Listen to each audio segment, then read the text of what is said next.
दोस्तों central jail में एक कैदी होता है जो कि हत्या के जुर्म में उस सेंट्रल जेल में वो कैद रहता है और उसका 2 दिन के बाद में फांसी होने वाला होता है। तो जेलर साहब जो होते हैं वो कैदी से पूछते हैं कि तुम अपना आखिरी इच्छा बताओ कि तुम्हारी आखिरी इच्छा क्या है। तो जो व्यक्ति होता है, जो कैदी होता है, वो बोलता है कि जो मैं आखिरी इच्छा बताऊंगा क्या वो मेरी आखिरी इच्छा पूरी की जाएगी। तो जेलर साहब जो होते हैं वो बोलते हैं कि हाँ, यहाँ पे जिस भी व्यक्ति का फांसी होने वाला होता है उसकी आखिरी इच्छा पूछी जाती है और कोशिश की जाती है कि उस आखिरी इच्छा पूरी किया जाए, अगर पूरी करने वाली होती है तो। तब दोस्तों जो कैदी होता है वो अपनी इच्छा जाहिर करता है, वो अपनी इच्छा को बताता है जेलर साहब से कि जेलर साहब, अगर हमारी ये इच्छा है कि हमें एक रात अपने पत्नी के साथ इस जेल में बिताने की इजाजत दे दी जाए। तो जो जेलर साहब होते हैं वो सोच में पड़ जाते हैं, क्योंकि उनके कार्यकाल में, जब से वो जेलर थे और उनके कार्यकाल में ऐसा कभी कोई मुजरिम ने ऐसा इच्छा जाहिर नहीं किया था जो इच्छा उस व्यक्ति ने, उस कैदी ने जाहिर किया था। लेकिन फिर भी इस इच्छा को पूरा किया जा सकता था, इसलिए जेलर साहब बोलते हैं कि ठीक है, तुम्हारी ये इच्छा को पूरी कर दी जाएगी। और उसके घर पे उसके पत्नी को संदेश भेजा जाता है, तुम यहाँ पे आ जाओ, तुम्हारा जो पति है इस जेल में कैद है और वो तुमसे मिलना चाहता है। फिर जो उसकी पत्नी होती है वो उस जेल में आती है कि लेकिन कैदी के पत्नी को जेल में आने से पहले ही जो जेलर साहब होते हैं एक खुफिया कैमरा उस बैरन में लगा देते हैं कैदी के। उस बैरन में जो भी उस पति पत्नी के बीच में जो भी हलचल हो, उस हलचल को वो अपने एक ऑफिस में बैठे रहते हैं, वहां पे लैपटॉप स्क्रीन पर वो देख सके। और जो कैमरा लगता है दोस्तों वो वॉइस रिकॉर्डिंग भी होता है और वो वॉइस को क्लियर रिकॉर्ड भी करता है। और जो जेलर साहब हैं अपने कैबिन में बैठते हैं, जब उन दोनों के बीच की बात को सुनते हैं और जो दृश्य को देखते हैं, तो वहां बैठे स्टाफ और जेलर सभी दौड़ के उस वैरन के पास जाते हैं, उस कैदी जहां पे जिसमें कैद रहता है वहां पे जाते हैं। लेकिन जाने के बाद क्या कुछ ऐसा घटना घटता है जिसके बारे में आज की इस वीडियो में मैं आपको कंप्लीट जानकारी देने वाला हूं। अगर तो दोस्तों इस कहानी को पूरा इस वीडियो के माध्यम से सुनते हैं, जानते हैं, समझते हैं। नमस्कार दोस्त, मैं उदय और आप सभी को स्वागत करता हूं story by Jwala YouTube family में। दोस्तों अगर आप हमारे चैनल पे पहली बार विजिट किए हैं तो चैनल को सब्सक्राइब करके बेल आइकन को भी प्रेस कर लीजिए, ताकि मैं जब भी वीडियो को अपलोड करूं, जब भी कहानी को अपलोड करूं, आप तक नोटिफिकेशन के जरिए आसानी से पहुंच सके। और वीडियो अच्छी लगती हो तो अपने दोस्तों में भी शेयर कर दीजिएगा, एक प्यारा सा कमेंट कर दीजिएगा, ताकि हमारा हौसला ऐसे ही बढ़ता रहे। तो दोस्तों जो ये कहानी है एक सच्ची कहानी है, सच्ची कहानी पे आधारित एक कहानी मैं आपको सुनाने जा रहा हूं। इस कहानी में जो भी नाम मैं लूंगा वो नाम ओरिजिनल नाम नहीं होगा, लेकिन जो कहानी है कहानी बिल्कुल सच है। दोस्तों एक प्रमोद होता है और एक संतोष होता है, दोनों बचपन से बहुत करीबी दोस्त होते हैं और दोनों का पढ़ाई एक साथ ही हुआ होता है। और ऐसा दोस्ती होता है कि दोनों जब कमाने के उम्र में होते हैं तो दोनों कमाने के लिए प्रदेश में निकल जाते हैं एक ही साथ, और एक साथ कमाने लगते हैं, एक ही कंपनी में दोनों काम करने लगते हैं। जो प्रमोद होता है दोस्तों ये दिमाग का तेज तराक होता है, और जो संतोष होता है वो दिमाग का तेज तराक उतना नहीं होता है।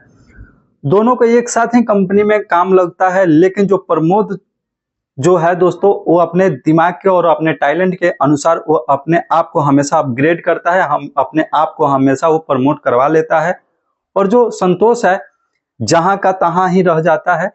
और प्रमोद के लाइफ में एक लड़की आती है जो कि उसी कंपनी में काम कर रही होती है। इन दोनों के बीच में एक अच्छी मित्रता हो जाती है, जिसको देखकर संतोष जो है मन ही मन चिढ़ रहा होता है। और प्रमोद का प्रमोशन देके प्रमोद जो जिस तरीके से आगे उस कंपनी में बढ़ रहा था, उसको देखकर संतोष मतलब उससे खफा होने लगता है, उससे द्वेष करने लगता है, अंदर ही अंदर दुश्मनी उससे साधने लगता है।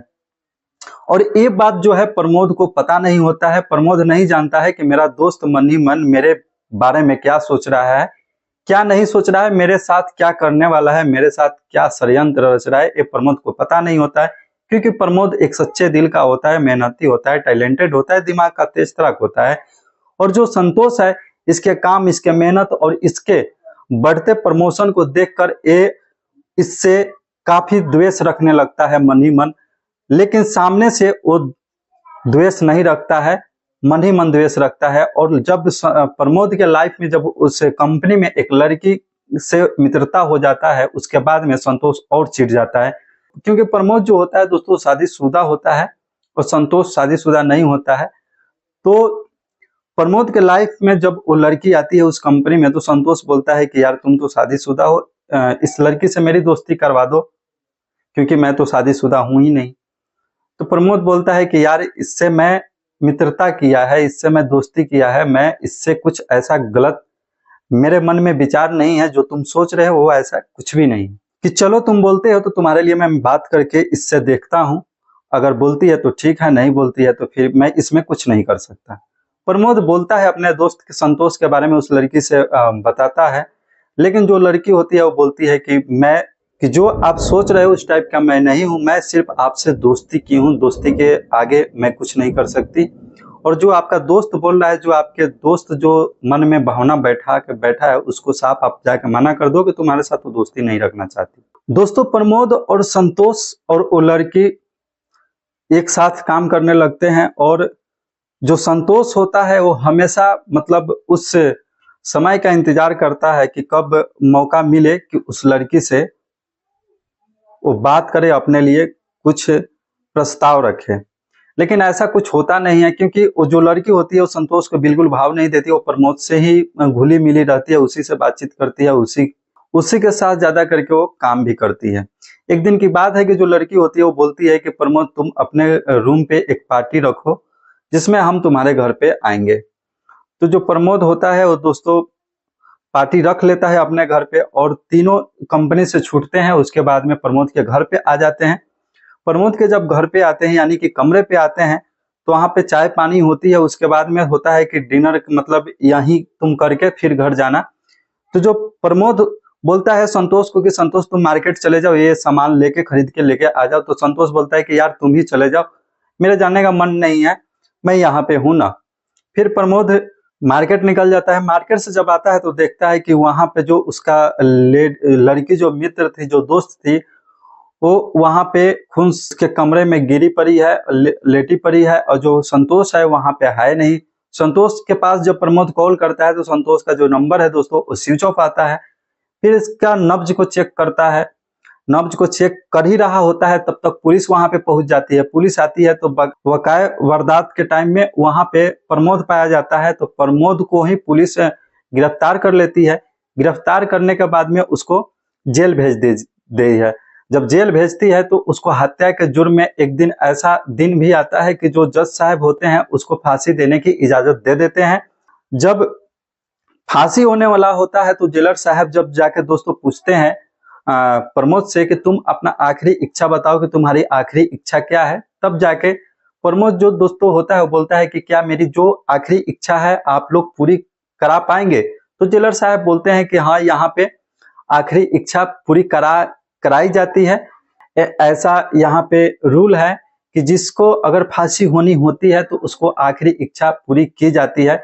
इससे पहले लोग जेल में आके उसके साथी संगाती जो भी है मिलते जुलते हैं, लेकिन जो प्रमोद है वो जेलर साहब से कुछ ऐसा इच्छा जाहिर करता है जिसको सुन के जेलर का भी पैरों तले जमीन खिसक जाता है। वो भी सोचने लगता है, वो भी सोचने पे मजबूर हो जाता है कि मेरे कार्यकाल में मैंने ऐसा कभी कैदी का इच्छा या मांग मैंने कभी नहीं सुना, न बचपन से लेके अभी तक। हालांकि मैं कार्यकाल में हूँ भी, कार्य में भी हूँ, मैं नौकरी पे भी हूँ, फिर भी मैं अभी तक ऐसा डिमांड को मैंने मांगते हुए कैदी का नहीं सुना। फिर भी जो जेलर होता है वो बोलता है कि ठीक है, तुम्हें जो भी इच्छा है वो तुम बताओ, तुम्हारी इच्छा को पूरी की जाएगी अगर करने योग्य होगी तो। फिर जाके जो प्रमोद होता है दोस्तों बोलता है कि मैं अपने पत्नी के साथ इसी जेल में एक रात बिताना चाहता हूं, अगर आप लोग इजाजत दे तो हमारी पत्नी को यहाँ पे बुला दिया जाए। जेलर साहब जो होते हैं बोलते हैं कि ठीक है, क्योंकि इस मांग को पूरी की जा सकती थी जेल में। तो जो जेलर साहब जो हैं उसके घर पे उसके वाइफ के पास संदेश भेजा जाता है, और जब संदेश भेज दिया जाता है और इधर जो कैदी होता है प्रमोद, उसके बैरन में जो भी बाकी के कैदी होते हैं उसको निकाल दिया जाता है, यानी कि उस बैरन को खाली करा दिया जाता है और उसमें एक खुफिया कैमरा लगा दिया जाता है, जिससे कि उसमें जो भी इन दोनों के बीच में, पति पत्नी के बीच में जो भी हलचल हो, उस हलचल को, उस बात को जो जेलर साहब हैं अपने कैबिन में बैठकर सुन सके, अपने ऑफिस में बैठकर सुन सके। फिर वो अपने लैपटॉप से उस कैमरा को कनेक्ट करते हैं। वहां पे बैठ के काफी स्टाफ उस दृश्य को देख रहे होते हैं, सुन रहे होते हैं, और जो कैमरा लगता है वॉइस रिकॉर्डिंग होता है, उसका जो वॉइस है क्लियर रिकॉर्ड हो रहा होता है। फिर दोस्तों जब प्रमोद का पत्नी जब जेल में पहुंच जाती है तो वायरलेस हो जाता है कि जो प्रमोद जो कैदी नंबर 144 है उसकी पत्नी आ चुकी है, तो उस बैरन को खाली कराकर वहां पे भेज दिया जाता है। और जो सिपाही होते हैं वहां पे मुख्य द्वार पे यानी कि गेट पे पहरा दे रहे होते हैं, और जो जेलर साहब है वो अपने कैबिन में बैठकर उस दृश्य को, उससे दोनों के बीच जो भी बात हो रही होती है उसको सुनते हैं। तो जो कैदी का जो पत्नी होती है जो पहुंचती है, तो पहुंचते ही रोने लगती है और बोलती है कि आपने ऐसा क्या क्यों कर दिया, अगर आपको उससे प्यार था तो आप उससे शादी कर लेते, आप घर में बता देते कि हाँ मैं एक लड़की से दोस्ती कर रखा हूँ, इसमें मैं आपको बिल्कुल रोकती नहीं, हालांकि मैं इसमें आपका सपोर्ट ही करती, आप इतना बड़ा काम क्यों कर दिया, आप उसका मर्डर क्यों कर दिया, मर्डर करके आप यहाँ पे आ गए हैं, आप ये नहीं सोचे कि हाँ हमारे साथ 2 बच्चे भी हैं, अगर हमें कुछ हो जाता है तो हमारे बच्चे को देख रेख कौन करेगा, आपका 2 दिन के बाद में फांसी होने वाला है। तो जो प्रमोद है वो दोस्तों रोते हुए बोलता है कि इसमें हमारी कोई गलती नहीं है, एक ही साथ हमारे कंपनी में जो हमारा दोस्त है और मैं काम कर रहे थे, उसी कंपनी में इस लड़की से मुलाकात होती है, दोस्ती हो जाती है। दोस्ती होने के बाद में जो ये लड़की है, ये लड़की बोलती है कि एक दिन तुम पार्टी रखो, फिर हम लोग पार्टी का प्लानिंग करते हैं, अपने घर पे पार्टी करते हैं। और जब मैं मार्केट चला जाता हूँ तो जो संतोष है और ये लड़की दोनों कमरे पे रहते हैं। इससे पहले एक बार संतोष उस लड़की के बारे में बताया था कि इससे दोस्ती मेरा करवा दो, लेकिन लड़की ने मना कर दिया था, और संतोष हमसे हमेशा चिढ़ता था और इस लड़की से बातचीत होने पे भी वो चिढ़ता था। हमें लग रहा है कि संतोष ये घटना को अंजाम दिया है, क्योंकि मैं मार्केट चला गया, मार्केट के आने के बाद में जब मैं घर पे पहुंचता हूं, जब कमरे पे पहुंचता हूं तो देखता हूं कि ये लड़की जो मोनिका है ये लेटी हुई है। जब इसको जगाते हैं तो नहीं बोलती है, हिलाते हैं डुलाते हैं, बिल्कुल शांत सी रहती है। फिर इसका मैं जब नब्ज पकड़ता हूं तो देखता हूं कि ये मर चुकी है। तब तक पुलिस आ जाती है, पुलिस आती है, मैं पुलिस से बोलने की कोशिश करता हूं, लेकिन पुलिस वाले हमारे एक भी नहीं सुनते, हमें गिरफ्तार करके जेल भेज देते हैं, और हमारा यहाँ फांसी का भी डेट मुकर्रर हो चुकी है। कि हमें लगता है कि संतोष ही इसको के मार दिया है, और पीएमओ का रिपोर्ट के अनुसार में भी यही बताया जाता है कि जो लड़की का जो मौत हुई है नॉर्मल मौत नहीं है, इसको गला दबा के मार दिया गया है।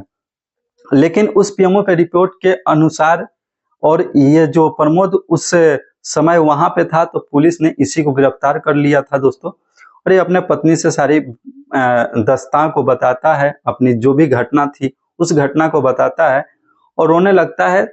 जब इतना कुछ जब जेलर सुनता है तो अपने पूरे स्टाफ के साथ यहाँ पे पहुंच जाता है और बोलता है कि अपने स्टाफ से कि ये जो प्रमोद है बिल्कुल निर्दोष है, इसके साथी जो थे संतोष जो है वही गुनहगार है, उसने ही इसके साथ कुछ गलत व्यवहार किया है और गला दबा के इसको मौत के घाट उतार दिया है। और यहाँ से हटते ही उसने फोन कर दिया है थाने को। जब पूरा जांच पड़ताल होता है तो जांच पड़ताल में भी यही पता चलता है।